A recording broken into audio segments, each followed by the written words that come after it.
Praise the Lord. Praise the Lord. Glory maker. The God of heavens that you have come to worship this morning, we beautify you with his glory in the name of Jesus.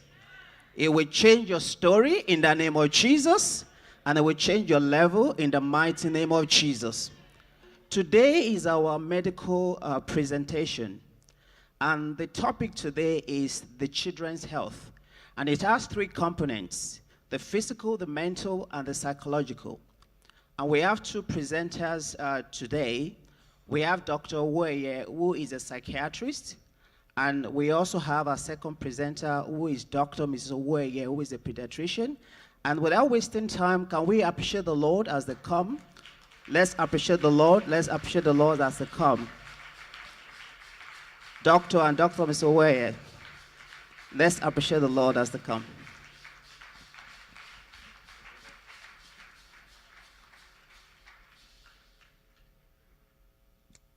Good morning, church. Today is our medical day, and we're going to be talking about youth health. My part of the presentation is talking about youth mental health, and my wife will be talking about the children physical health. Before I start, I would like to introduce my wife, Christiana. Thank you, everyone. Actually, I may just be taking maybe general questions and just answer them towards the end, because I'm hoping because it's a very rare gem, so I'm hoping we'll be able to dwell more on the child, adolescent/youth mental health and addiction issues. And I'm told we have just 45 minutes for presentation, answers, and questions, so I may not be able to do like a detailed presentation, but if I get some questions relating to general child health, I can try and answer some. But I'm going to give him the stage today to do most of the talking on mental health issues in children, adolescents, and youth. Thank you very much. So we have a very short time. The topic is so broad. So I'm going to be talking in general terms, but I'm hoping that at the end of the presentation that we'll have time to answer questions. Like I said, my name is Dr. Labisi Oweye. I work at the Royal Ottawa Hospital. My job is mainly taking care of adults, but I also have experience in treating children and youth. So to start, I'm going to need somebody to help me move the slide so that I can follow my home presentation. Is there some? Oh, thank you very much. So health itself is not the definition of health. It's not absence of infirmity. It's the emotional, the psychological, and the physical well-being of individual. That is what health is. In terms of mental health, there are particular illnesses that are common to children and youth. And this is because a lot of, can I get the second slide, please? A lot of the illnesses that we have tend to occur in particular around the adolescent age. So a lot of schizophrenia, bipolar disorder, anxiety disorder, depression, most of them tends to manifest at the age of 12 to the age of 30. That is the most common period.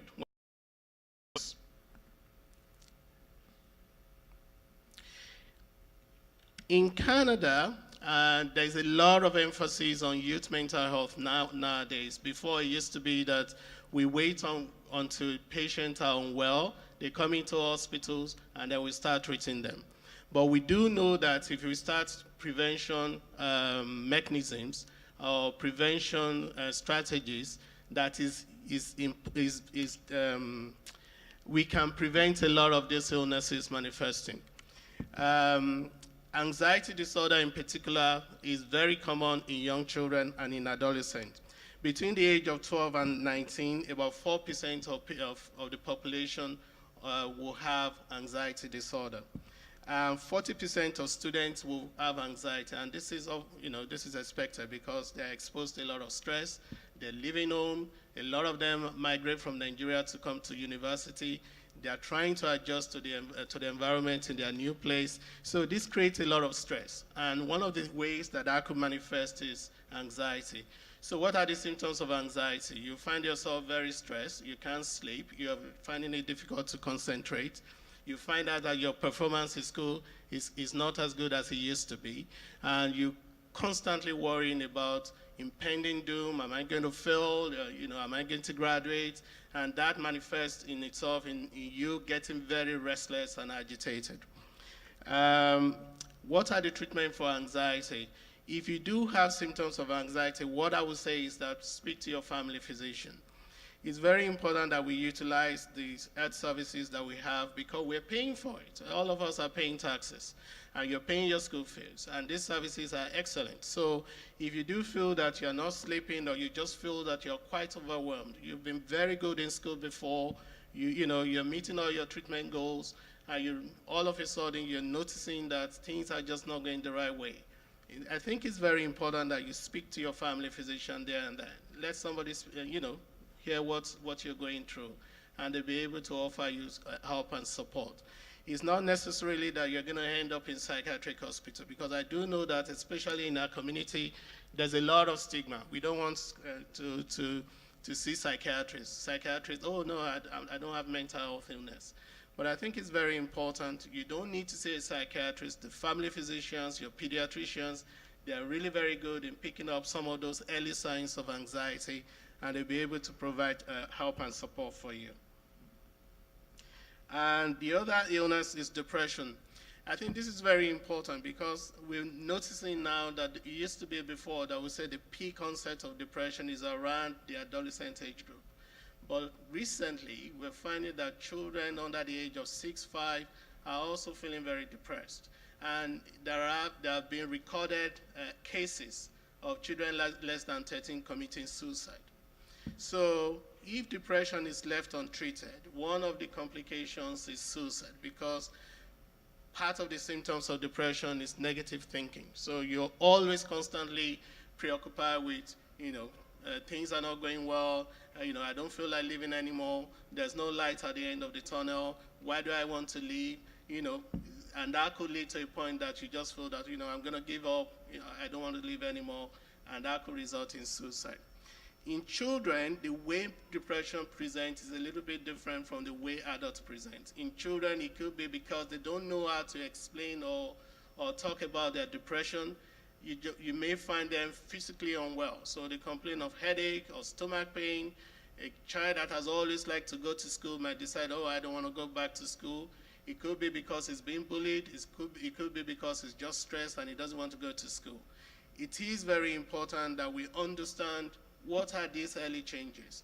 And for parents, I think parents, you know your children very well. So if you do suspect that the children is not coping, it's better that you speak to them and create that enabling environment for them to be able to discuss with you. One of the causes of depression, especially in children, is bullying in school. And it used to be that bullying has to be face-to-face, but now it is gone to cyberbullying. So a child might be in the house. You said, oh, my child doesn't go out, so he can't be bullied. But a child could be bullied in his bedroom by going onto the either WhatsApp or whatever they go to, and you see other kids, making fun of them, name calling and things like that. So it is important for parents to be vigilant, for children to understand when bullying is occurring, and that we should always tell our children to make sure that they speak up. And also parents will understand what are the structures for dealing with bullying in school. That is in case of children. For youth, in particular, I work in a hospital where I see a lot of, I'm just going to say it as it is, black people. I work in the schizophrenia program. And I also have the opportunity of working in the mood program. I see a lot of African Caribbeans in the schizophrenia program. I don't see them in the mood program. And now, one of my hypotheses is this: because we do not attend services or we don't go to the doctors on time, then things get complicated and it gets to the point that you're locked up in hospital or you have enduring mental illnesses. For children, or for youth in particular in universities, if you're migrating from Nigeria, you're coming to Canada, if you are stressed, one of the things that I would say to you, every school, including colleges like Algonquin, have support for students. And I'm sure you guys know it more than I do. There are supports for students. They have counselors, they have people that you can go talk to. So if you feel that you're not sleeping, you feel that your mood is down, you feel that you're just not able to cope, it's very important that you understand what is the support structure for you in school. If that is not available, you have access to walk-in clinic, you have access to your family physician, you have access to your parents, or even to your whoever responsible adult that might be in charge of you. It's important that we attend to our mental health early so that we don't get to the point of being locked up and I'm seeing you in the Royal Ottawa Hospital or Dr. Ahmed is seeing you in the forensic hospital, because this is happening and we're seeing it on a daily basis. So in terms of other illnesses, the one that I really want to talk about today, it's substance use. With substance use, unfortunately, I think Canada has an unfortunate position in terms of cannabis use. We had the largest, among the youth, Canadian youth are one of the highest users of cannabis, and that was before legalization of marijuana. In June, the government is going to legalize marijuana, and with legalization comes the perception of safety around the substance. So I can bet you the prevalence of substance use, in particular marijuana, is going to skyrocket in June after the legalization of marijuana. Among the age of 17, about 18% of people, this data is from the US, I don't have the same data in Canada, about 18% of under 17-year-old are using cannabis on a regular basis. In Canada, I think they said that about 28% of Canadian youth have used cannabis at one time of their life or the other. But the other slide says that about 18% of people less than 17 are regular users of marijuana. It's very interesting. When I see patients in the clinic now, if I ask, do you use drugs? The answer is always no. You know, when you're taking history and you ask them, are you using drugs? They say, oh, no, I don't use drugs. Do you use marijuana? Oh, yes, every day.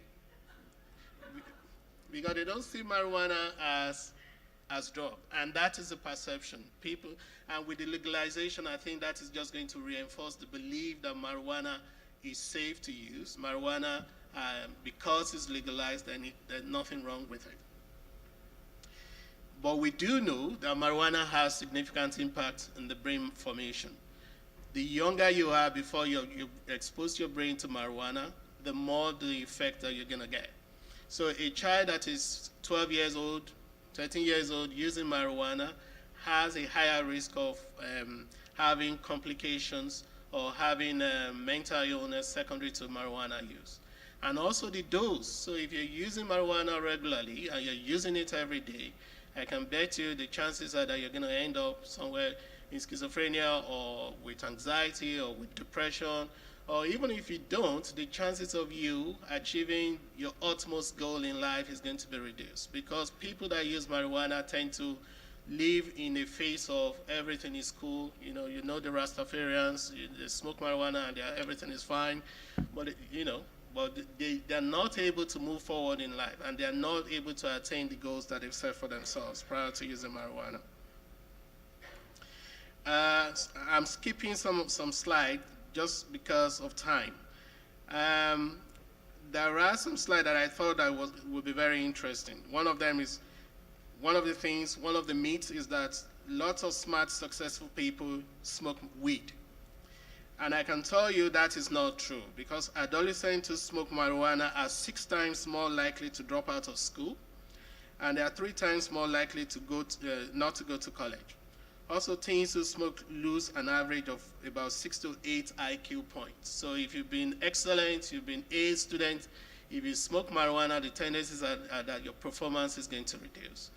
Also, if you smoke marijuana and you have a family history of psychiatric illness, the chances are that you're increasing that risk at least 3 or 4 folds. The other myth is that marijuana does not cause mental illness, but I can tell you categorically that is not true. One of the slide that I'm going to show you is about what we understand that in terms of the cause of schizophrenia. But I can tell you that cannabis increases significantly the risk of depression, the risk of anxiety, and the risk of schizophrenia. Marijuana makes you a better driver. Is that true?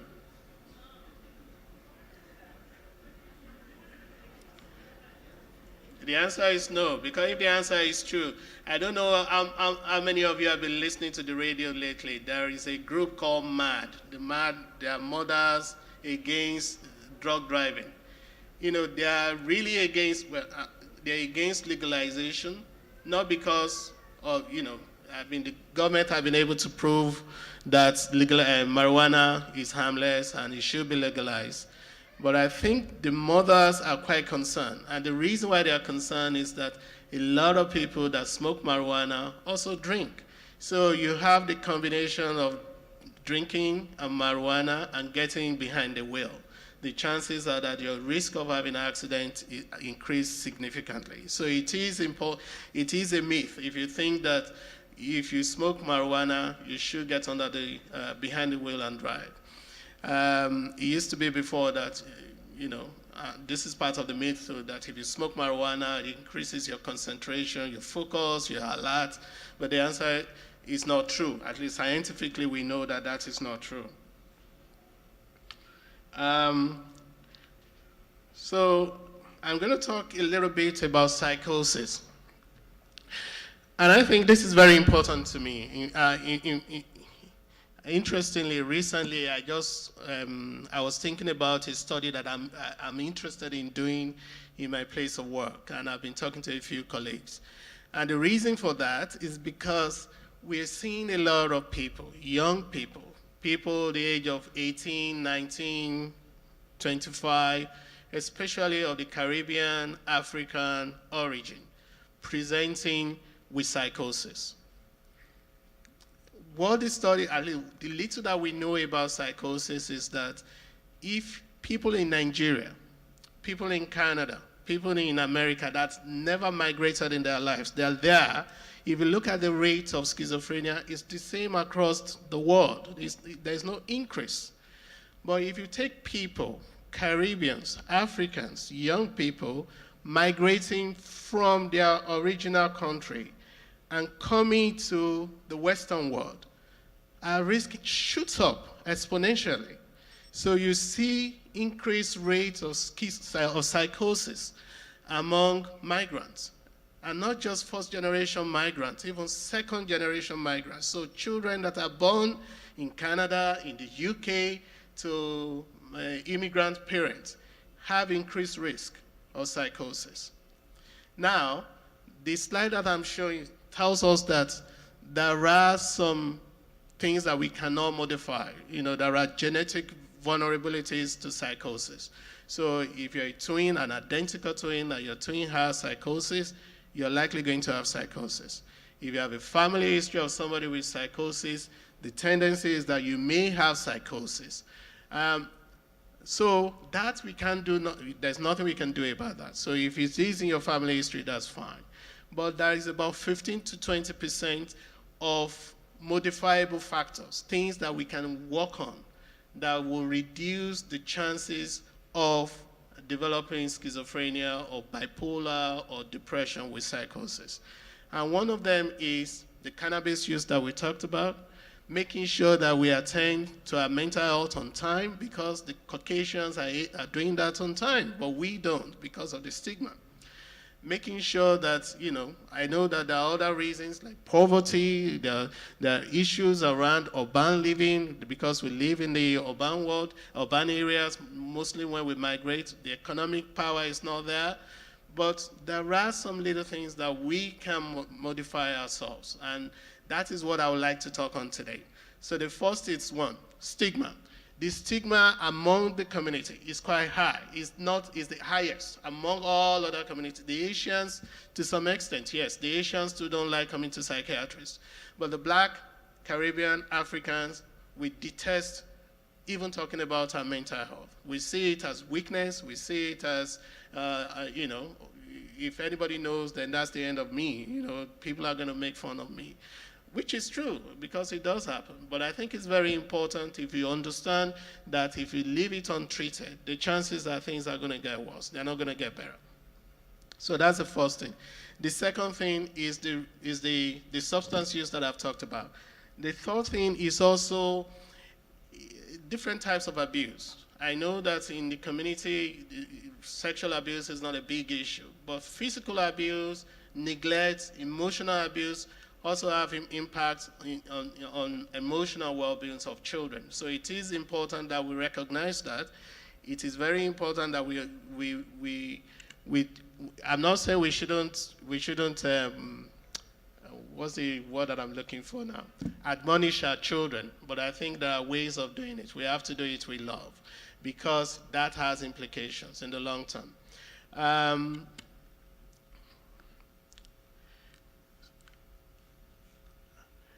So I think, I don't want to take all the time. I think it's going to be very important that it is interactive. I know that people are going to have a lot of questions to ask.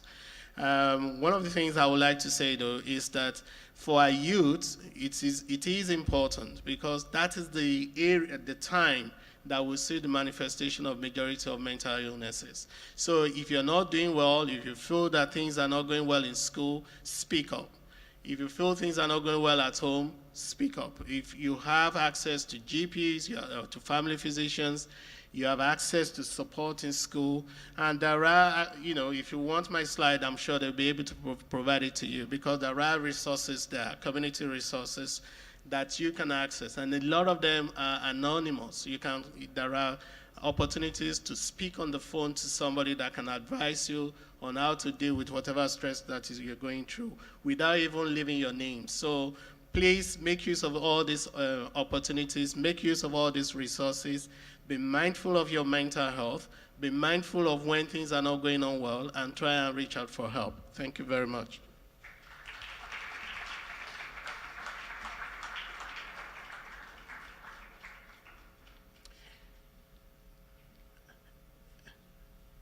Any questions?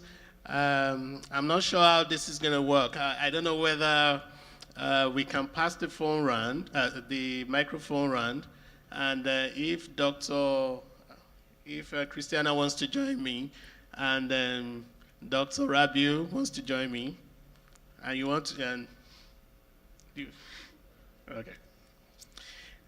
So, because like I said, we're talking about youth health. I know that I've dealt with youth mental health, but if there are also questions around youth health in general, physical health, any concerns that you may have, please, we're willing to answer questions. Thank you. Yes.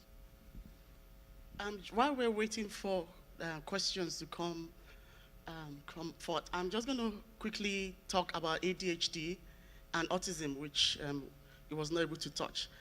In my practice, commonly, this is something that is very common in children nowadays, and so many parents tend to shy away from this. There's no stigma in mental health. We should come to accept it. If your child can have a headache and stomach ache, he can have ADHD. Just like he has said, if somebody can have hypertension or diabetes, he can have mental illness. There's no difference between the two. One is not more spiritual than the other. It's all medical illness. So if you can go to your GP to get medication for diabetes, why won't you go there to get medication for your mental health? So I want us to see it that way, and just feel free to open up. And like he said, it's better to go sooner than later. And the approach now is identification, prevention before it gets so bad. So in terms of ADHD, it's common in children. There's hyperactivity, there's inattention. Children should have a bit of hyperactivity and inattention, but when it becomes to affect their schoolwork, they're settling down to perform things in the social environment. They can't go to like a play group, they can't go to activities. It's beginning to affect daily living. Then we should get them to see a doctor. We shouldn't feel like, oh, I don't want my son to be labeled ADHD or autism or anything. So if you notice something unusual about your child, maybe your child is not speaking well, is not making eye contact, doesn't like to reach out to other kids to play, maybe it's very fidgety, has some unusual body movements, just something just doesn't seem right, go and see your doctor. Don't feel like, oh, I don't want people to know this. I don't want people to label me as having this or my child having this. Let's learn to open up. We are in Canada, we're not in Nigeria. And the facilities, the resources are there to pick these things early and treat them. And you don't want to look back 10 years time, 15 years time and start regretting, why didn't I do this? Why didn't I seek help while it was still early? So let's learn to be proactive, isn't it? Yeah, let's learn to be proactive. And that is what I think it's not really common in our community. We're not proactive. We like to sit down and just believe it's all well. We have faith, we're praying, but let's take action as well. The resources are there, reach out to it. Every GP, every primary care physician knows what to do. If they can't handle it, they can refer you to somebody who can. But let's seek help. If you don't seek help, then nothing will be done. Do I have any questions? Okay. So the first question is, how do we know cases of bipolar in youth? And what do we do to manage it? So it depends. In children, bipolar usually occurs in late teens, early 20s to early 30s. That's the peak of onset of bipolar disorder. And the symptoms include things like, mood swings. So you get periods when the mood is down, mood is low, you feel very depressed, you don't want to get out of bed, or you don't want to go to school, or you don't want to go to work. You find yourself just so down, depressed, your appetite might be poor, your energy is not there, motivation is not there. There are things you previously enjoyed, you don't like doing them anymore. That is the depressive part. And then there's the other part, which is the manic, hypomanic part. And that is when you feel speed up, you feel hyper excited, hyperactive. You're just unusually happy. You're on the go, you can't stop talking, you don't sleep, you clean the house multiple times in a day. When others are sleeping, you feel like dancing. That is the hypomanic, the manic period. So those are the symptoms of bipolar disorder. So how do we treat it? Again, with bipolar disorder, it is treatable, it is manageable.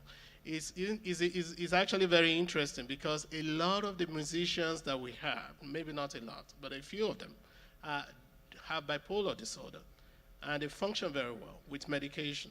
There are politicians who have bipolar disorder.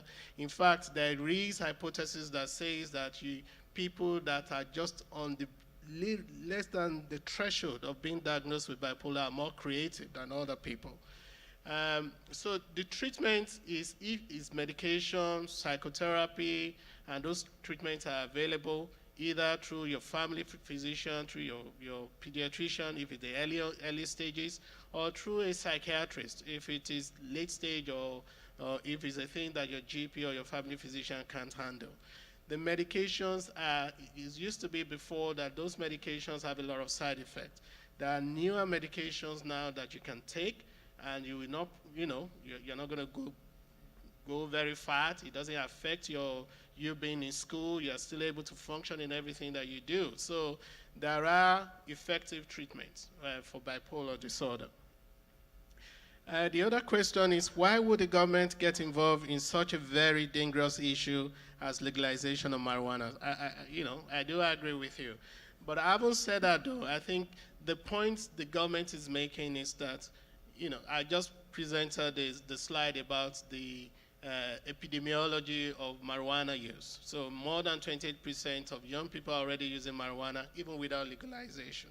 So it's there already, and what they're saying is that let's legalize it so that at least we can control it.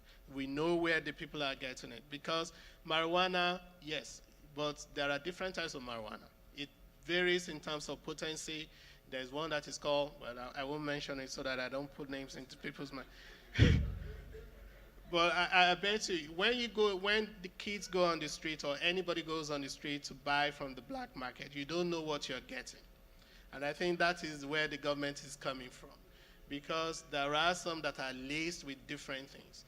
Interestingly, I didn't mention this because one of the things that is scaring a lot of physicians now is opioid. Is what's it called? What's the name of the new one?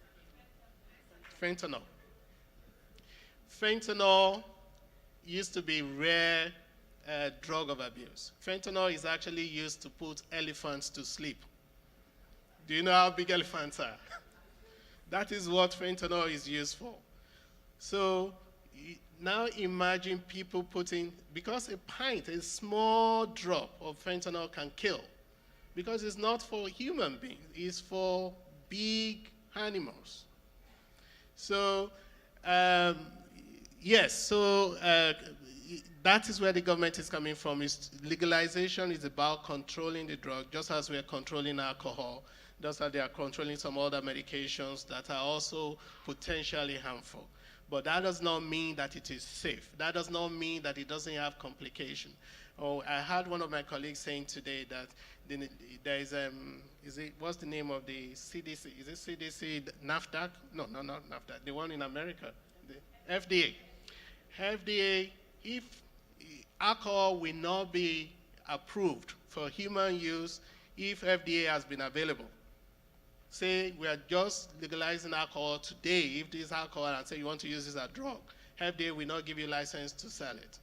But I think there's some liberty in terms of what human beings wants to do. So if you are taking alcohol, that doesn't mean that alcohol is safe. If alcohol is legalized, that does not mean that it doesn't have potential risk. The same thing with cannabis. Legalization of cannabis does not mean that it is safe for everybody to consume. Dr. Rabi, please, can you join us? Is that him? Yeah.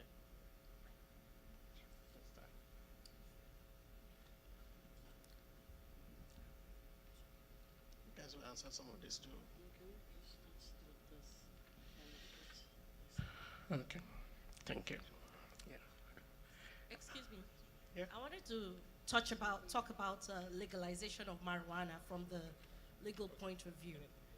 Now, the government, especially when we talk about the ethnic community, a lot of black youth, especially the male black youth, were being arrested for marijuana use,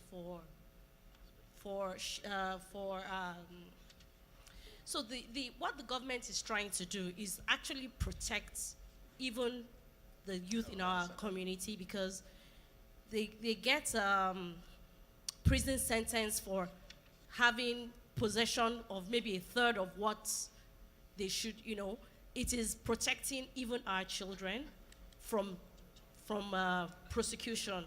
That's another reason for legalization.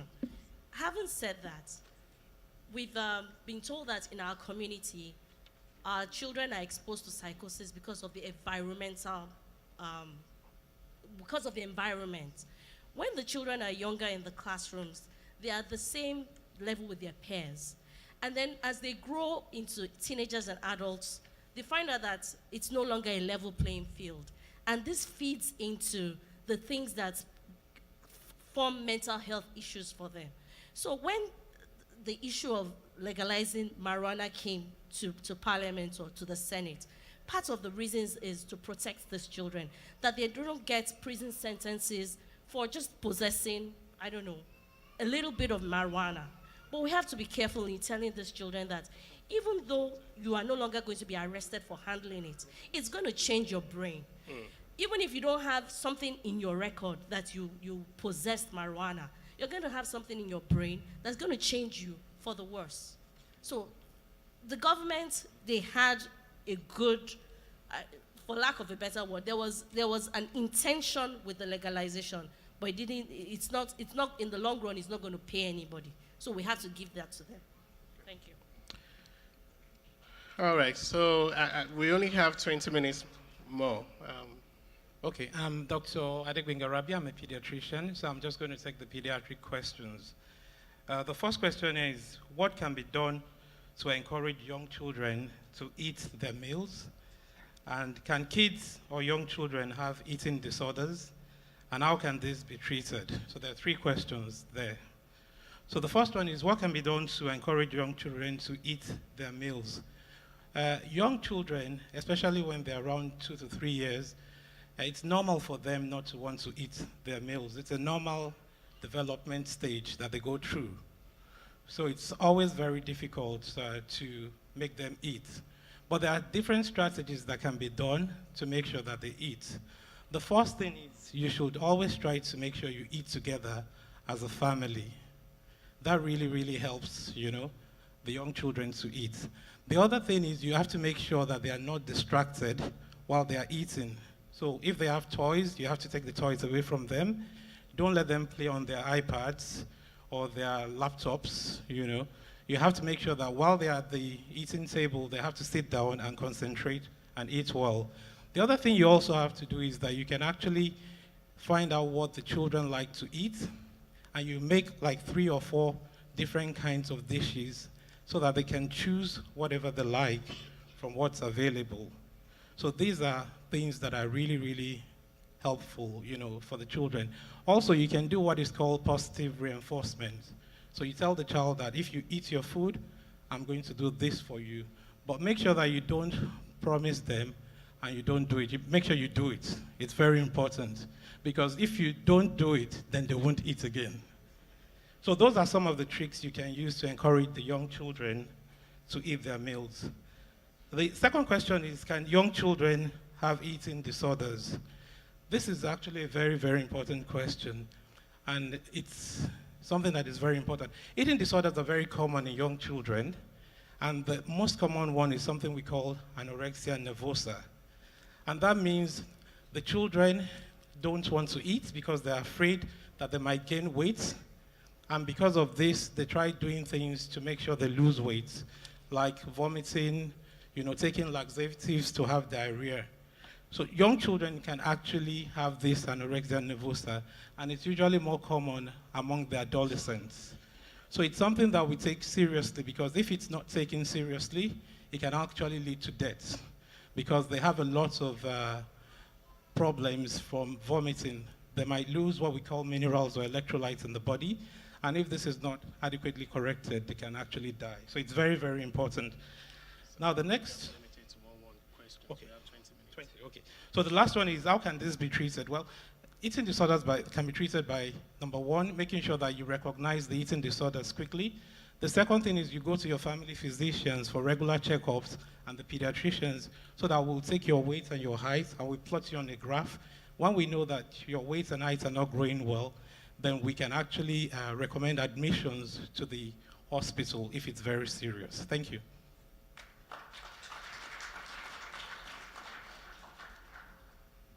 Quickly, there's a question that says, do we have research data showing the effect of screen time on children, and how would you advise on screen time for children? I know in the past, or maybe recent past, there's been a lot of research on how the children being on the screen, could be the TV or iPhone or iPod or whatever screen they're staring at, how it can affect their functioning. And what we're beginning to realize now is that when children have sat in front of a screen, being like in their own world for so long, and you get them out of that environment, they become very irritable, they become aggressive, they cannot reason, they can't function. If you ask just something basic, may tell you, I don't know, which are practical things that we see, that we notice.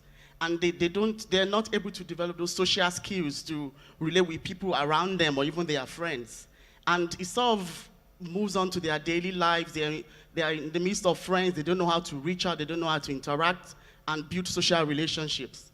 I may not be able to give you the exact data. If I lay my hands on it, I can make it available later on. So how would I advise on screen time? I know as pediatricians, we do preach the 2 hours or 3 hours a day kind of thing. Like a child less than 2 should not have any screen time.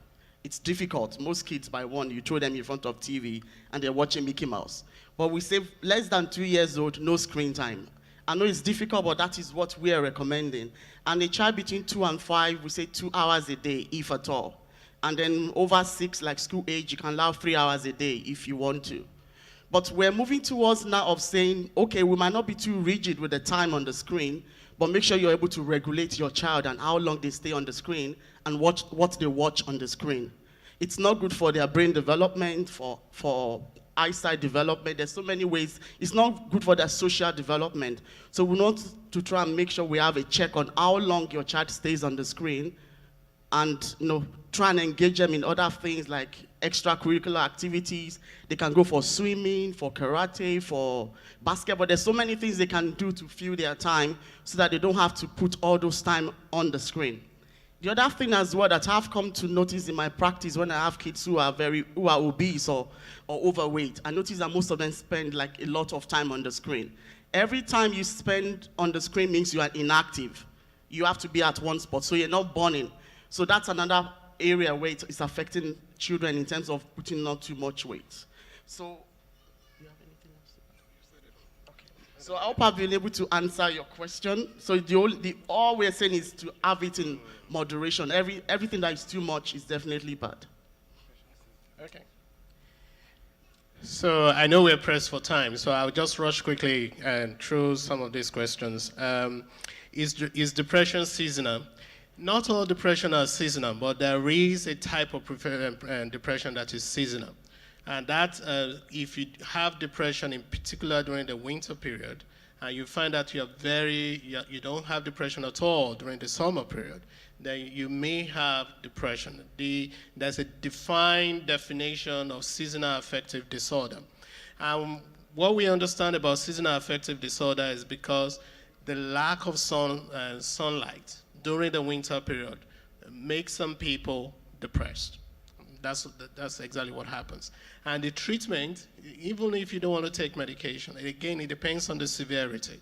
If you have a seasonal affective disorder, there is a light that they sell that you can buy, and you use it 30 minutes every day, and you find out that could effectively treat your seasonal affective disorder. So yes, there is a seasonal affective disorder, and it is treatable, even without medication. The other question is, do mood stabilizers affect brain activity generally? For example, lithium, clonazepam, antidepressant, and also, do people suffering from mental issues have to be on medication long term? Mood stabilizers are a type of medication that we use to treat bipolar disorder, or in some cases, schizoaffective disorder, or some other forms of psychiatric illness. Mood stabilizers are very good because they're effective in keeping your mood steady. So if you remember, I talked about bipolar as a mood swing. What mood stabilizer does is that it keeps your mood just in between so that you don't get that fluctuation up and down. It does have some side effect. I think that's what this question is referring to. And part of that is that it might slow you down. So you might feel very tired, or you might feel that you're not as sharp in terms of thinking as before, or you might find that you are gaining weight or you're sleeping too much. All of this could be, your medication can be calibrated by your family physician or by your psychiatrist. So yes, it does have side effects, but they can be treated, or they can be adjusted, and they can be reduced. Do people with psychiatric illness needs to be on medication for the rest of their life? Do people with diabetes mellitus needs to be on medication for the rest of their lives? Do people with high blood pressure needs to be on medication for the rest of their lives? Do people with COPD needs to be on medication for the rest of their lives? So why are we picking on mental health?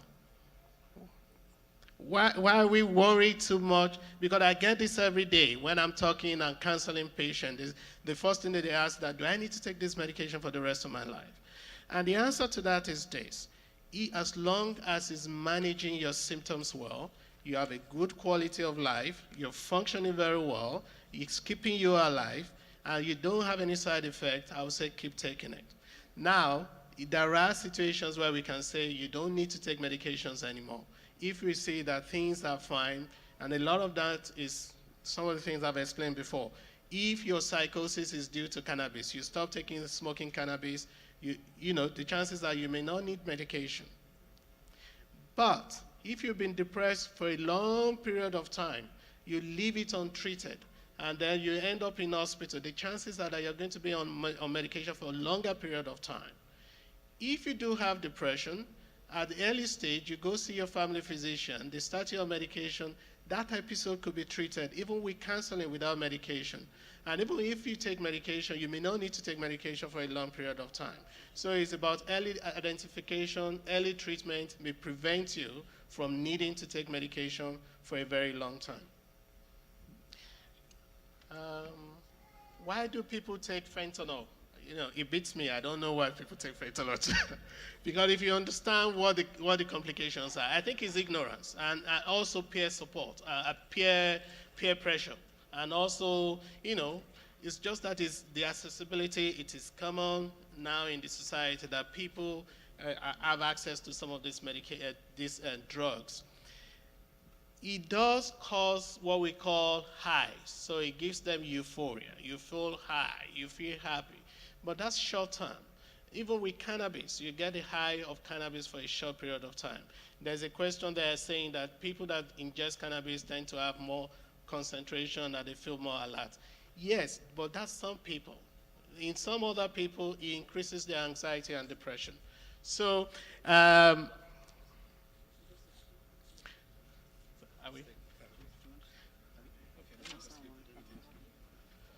Okay, this is the last pediatric question, okay. And it says, for a 2 and under year old child, how does one get a handle on possible food allergies? And I find myself doing a lot of trial and error and giving Benadryl as required. What do I do?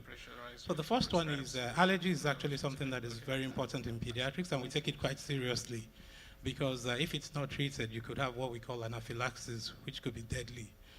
So for allergies, you have to make sure that the child is seen quickly by the doctor, especially if some of the symptoms you can have with allergies is you can have a rash, you can have difficulty breathing, and then you can have death if it's not treated quickly. Now, the main things children are usually allergic to, especially children under 2 years of age, is usually things like groundnuts, hazelnuts, you know, and sometimes some medications.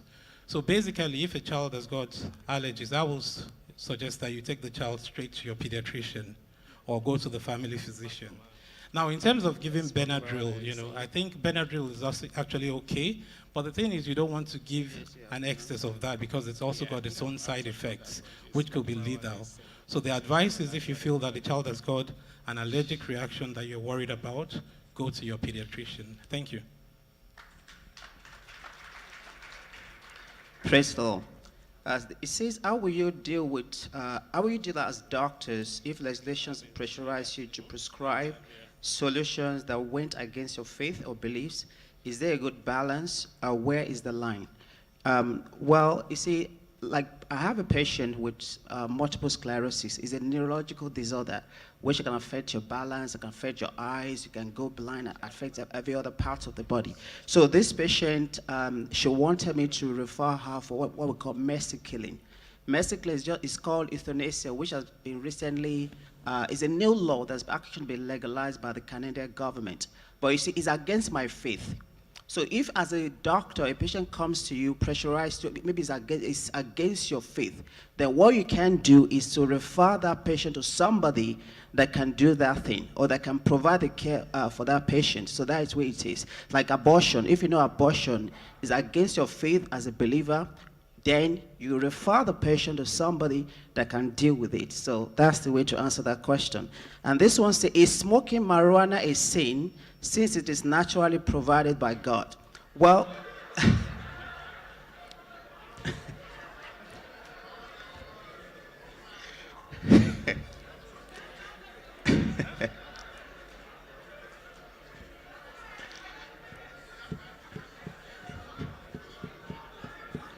it's a very funny question, right? So what's the answer? What's the answer? Is it a sin? Okay. Well, I mean, personally, I believe that it is not right for a believer to smoke marijuana. It's just like smoking cigarette. Okay, as a believer, you're not expected to smoke cigarette. You're not expected to smoke tobacco. You're not expected to drink alcohol. So likewise, marijuana. So my simple answer to this is against the will of God. That's the way I'll put it. I know a lot of people might want to debate it, but for me as a believer, it's against my faith for a believer to smoke marijuana. That's where it is. And medically speaking, it's harmful to the body. It's just like smoking. When you smoke, you put a lot of germs, your narcotic, I mean, a lot of stuff into your body, and it can lead to so many medical, either like lung cancer, heart problem, kidney problem. It's just like that. So as a believer, I believe it contradicts the will of God. Praise the Lord. God will help us in Jesus' name. Okay. So I don't want to belabor that, but yes, marijuana is naturally grown. There are some medical conditions where marijuana, and I'm going to be careful here, because there are different ingredients in marijuana. There's what we call CBD, and there's another one that we call the THC itself. It's the THC that gives you the high. So the people that smoke marijuana to get high and all of that, they get the THC. The CBD, there are some medical conditions that, for example, anxiety, pain, and the rest of it. Even in PTSD, we're beginning to use medical marijuana. So medical marijuana has some conditions, clinical, indications. But smoking marijuana, going on the street and buying and smoking it, that is unlawful. I mean, believers shouldn't do that. And it has a lot of medical complications that could occur because of that. The other question, the last question I want to answer here is, why does psychosis present itself in African and Caribbean migrants and not in Asians and other races not of African descent? So, I mean, there's a lot of study that has been done about this particular question. So this is a very important question, and this is a question that scientists have been trying to answer. We know that, like I said, the Asians in Asia if you go to Tokyo, you go to Ibadan, you go to the US, and you just count the number of people with schizophrenia, you're likely going to get the same percentage. So it's almost the same. But when we migrate, especially the black-skinned migrants, when they come to the Western world, we have a very high risk of developing psychosis. And one of the things, there's been a lot of hypotheses. One of them is that we are misdiagnosed. It's racism. People say, oh, people don't like black people, they just give them medication and then they lock them up. I mean, this was part of the reasoning in the 1970s and the 1980s. But there's been a lot of studies that have debunked that. I mean, we've seen studies now that are saying that it's not just racism. The other thing is that they've talked about the flu virus, because we don't have flu where we're coming from. So that also have implications on the brain, and that could be one of the reasons why young people develop psychosis. Again, that's just an hypothesis. There's no conclusion to that. If you're asking for my opinion, I think is a combination. Is a combination of different things. Poverty is part of it. Stigma is part of it. The fact that we don't have the economic power to access healthcare, especially in America, is a little bit different here. If you go to America, you go to the big cities, the first people that you're going to see, walking the streets, the mad people are most likely black people. The Asians, yes, their rate is still higher. It's still higher than the native population, but not as high as us. That's number one. Number two, the Asians tend to also not access care as black Caribbeans. And thirdly, there are no data really looking at the Asian population as they've looked at the Caribbean and black people. In particular, there's a study done in London, and they looked at Asian population. I think that's the only study that has huge number of people, and they found that the Asia, especially people from Bangladesh, from India, the females tend to have the highest rate of psychosis. But what they do is that they don't come to hospital, they send them back to Bangladesh or they send them back to India. So yes, the rate is still higher among migrants across board, but it's the highest among the Caribbean and African origin. And the cause of it, we don't know, but if I'm going to postulate, I think, is a combination of several things. But there are some things we could do. Let's make sure that we access care on time. I think that will help in reducing some of the prevalence that was said.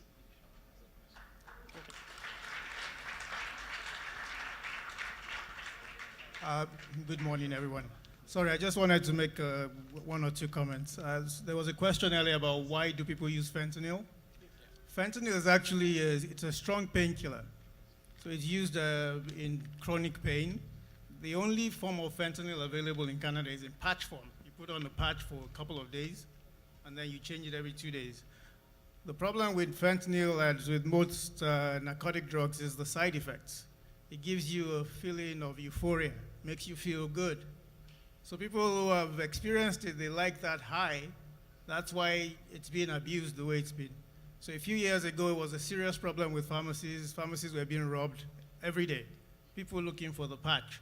And they weren't using it normally. They won't put it on the patch, on the skin.